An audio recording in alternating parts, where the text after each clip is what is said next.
Hi, I'm Ray McAllister, editor of Boomer Magazine. We're here today with Harvey Newquist, executive director of the National Guitar Museum, and his traveling exhibit, Guitar, the Instrument that Rocked the World, is at the Science Museum. Welcome, Harvey. Thanks very much for having me. What do you have here? We're going back all the way to the beginnings of electric guitars. We are. Right? As we talked about last installment, the Hawaiian guitar was really the first amplified guitar that became an electric guitar. Now, when are we talking about? When was 1932. that? Okay. And the man that did it was a man named George Beecham. And George played in Hawaiian bands but got tired of not being able to hear himself play. He was playing the acoustic guitar. He was playing the lap steel guitar, which this is. Okay. So if you hear this, that's not very loud. Mm-hmm. And the way this guitar is played, if I may be so bold, is you take a slide or a bottle.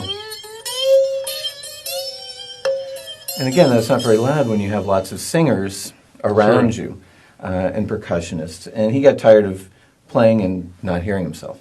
So George worked with a company called Rickenbacker and created the first magnetic pickups, which actually captured the vibrations and then sent the information, the sound information, out to what was then a radio that had a speaker in it, so he could finally be heard. So this instrument literally was the first production model electric guitar. It's called the frying pan. They started making them in 1932. They're made of aluminum.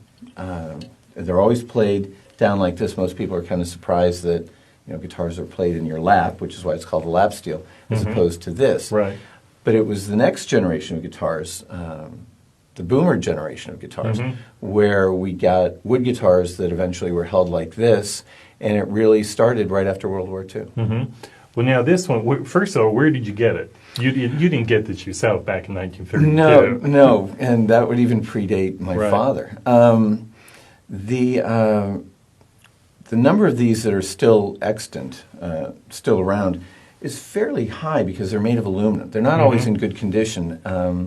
There are several hundred out there. Almost all of them are in private collections. So we acquired this several years ago from a collector who had it for quite some time. Do you want to play us out with a little something? Oh man, I'm not sure how good I can be with just a with a beer bottle and a frying pan. You got to be good. Well, I wanted to say that usually used a Coricidin bottle, and that was something we grew up with. Yeah, some of our readers may or may not know what Coricidin is. Coricidin was a tablet that you used instead of aspirin, or actually before aspirin became popular, that was used as a pain reliever.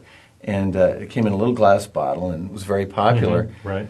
For whatever it was, 99 cents back in the 60s and 70s. And it perfectly fit your finger, so you could use that to slide out here. But in these modern times, a beer bottle does just fine. So.